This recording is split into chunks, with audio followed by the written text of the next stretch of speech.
অনেকদিন পর একটা শ্যুটের ভিডিও শেয়ার করছি। আর হ্যাঁ, আজ কিন্তু মায়ের কুর্তিটা পরেই কাজে নেমে পড়েছি। এই যে আমার মিষ্টি মডেল ঢুকছে, একটু লেট হয়ে যাওয়ায় মিষ্টি এসে সরিও বলে নিল। ওর নামটাও ভারী মিষ্টি, মধুলিনা। ওর স্কিন টাইপটা একটু ড্রাইয়ের দিকে ছিল, তাই ভালো করে আগে স্কিন প্রেপটা সেরে নিচ্ছি।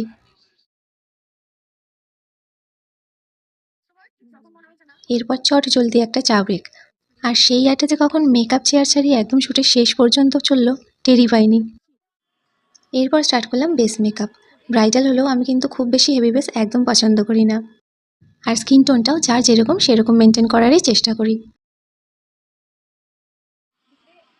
বেস মেকআপ শেষ হয়ে যাওয়ার পর আমার all time favourite part, eye makeup. আজকের আই লুকটা সিম্পল কিন্তু ভীষণ ক্যাচি রেখেছি। লাঞ্চ ব্রেকের ঠিক আগে ও একবার আয়নায় নিজেকে দেখে নিল। ব্যাস, লাঞ্চ সেরেই আবার ব্যাক টু মেকআপ। এরপর আইব্রোসটা একটু রিফাইন করে নিয়েছিলাম। আই লুকটা কেমন লাগছে বলো। তারপর আমার আরেকটা খুব প্রিয় পার্ট, কলকা আঁকা, সেটাও সেরে নিয়েছিলাম।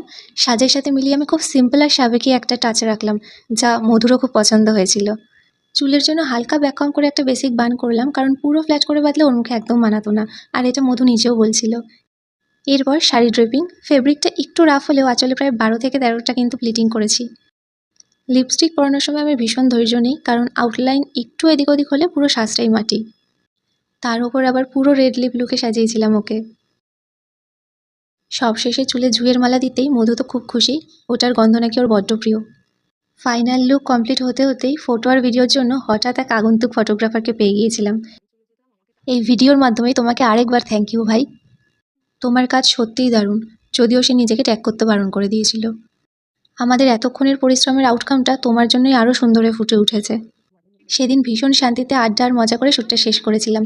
মাঝে আরও দুবার চায়ের আসর বসেছিল, কিন্তু মেকআপটা এত সুন্দর বসেছিল যে প্যাকআপের পর মধু বলছিল, দিদি মেকআপটা থাক, কলকাটা তুলে দাও জাস্ট।